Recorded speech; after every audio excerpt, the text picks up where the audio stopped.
یو ورور پوښتنه رالیږلې، وایي چې غمجن یم، ډېر سخت خفه یم، وجه دا ده چې بیکاره یم او عمر مې هم 20 کلنۍ ته رسېدلی او اوس غواړم چې تعلیم وکړم، که په دې اړه باندې مشوره راکړي.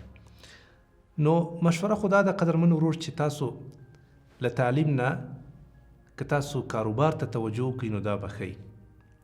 مخکې له دې نه چې تعلیم وکړئ، اوس خو ستاسو عمر هم زیات شوی ده، واده دې هم نه ده کړی او بیکاره یې په ذهن کې د تشویش ده او خفګان ده. دا به ښایي چې ته کاروبار ته توجه وکړې، په غریبي باندې ونه شرمېږي. که چېرته ته په داسې یو منطقه کې ژوند کوې چې هلته ته له خلکو نه شرمېږي په غریبي باندې، نو هغه منطقه پرېږده، هغه کلی پرېږده، هغه ولایت پرېږده، بل ولایت ته لاړ شه، بل ځای ته لاړ شه او هلته غریبي وکړه، کاروبار وکړه. کله چې انشاءالله ته حلال رزق وګټې نو هم به بیا تعلیم وکړی شي په آرام ذهن باندې، په ښه فکر باندې، او هم به واده وکړی شي انشاءالله. اوس چې ستا فکر ګډ وډ وي، واده دې نه وي کړی او هلته د عمر ورځ تر بلې په زیاتېدو باندې ده او هلته بیکاره یې او ته اوس هم تعلیم پسې ځې، نو دا زما په نظر باندې صحیح تصمیم نه ده. تاسو مهرباني وکئ، اول له هر څه نه زیات کوشش خپل حلال رزق ته وکئ، کاروبار ته وکئ. خیر ده له کم نه شروع وکئ، خو خپل کاروبار وکئ، یو کسب زده کئ. په دې سرکونو کې داسې ځوانان شته دي چې هغوی ګاډۍ درولې دي، څوک وریځې خرڅوي، څوک چولې خرڅوي، څوک نخود خرڅوي، څوک څه خرڅوي. دا هر یو که تاسو د هغه نه پوښتنه وکئ او رښتیا درته ووایي، له 400 افغانیو نه یو هم کمې نه ګټي.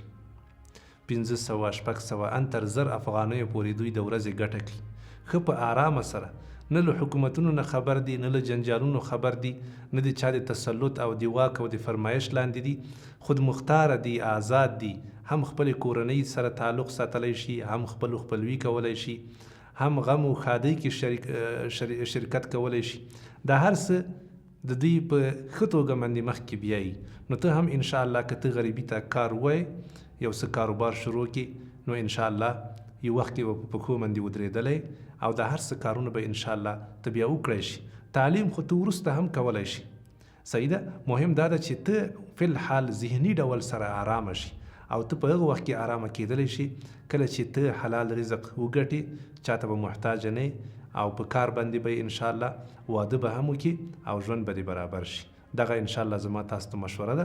امید ده چې په دې مشوره باندې انشاءالله تاسو عمل وکړئ او مخکې لاړ شئ. ulearn.com یو پلیټفارم دی چې په هغه کې مختلف زده کړې شته دی. که څوک غواړي چې بزنسمن شي، آنلاین فریلانسینګ طریقه زده کړي، اسلامیات ولري، که قرآن دی، دعوت دی، حدیث دی، همچنان اکاونټینګ ولري، کریټیو ډیزاین ولري، څنګه مختلف ویډیوګانې کورسونه جوړ کړي او همچنان څنګه آنلاین ویډیوګان جوړ کړي، نو دا ټول طریقې په ulearn کې شته دی او فیس ډېر زیات کم دی. که ته د افغانستان نه بیرون د کال فقط د میاشتې $7 دی تاته، او ته یو فیس باندې کولی شي ټولو مقالو ته چې زرهاو نه ډېر زیاتې دي او سلهاو کورسونو ته لاسرسی پیدا کړي د ټول کال دپاره او زده کړه وکړي. زما په نظر بهترین چانس دی چې ته باید د خپل ژوند بدلون دپاره اولین اقدام وکړي چې هغه د ulearn کې راتګ دی او خپل زده کړه شروع کول دي.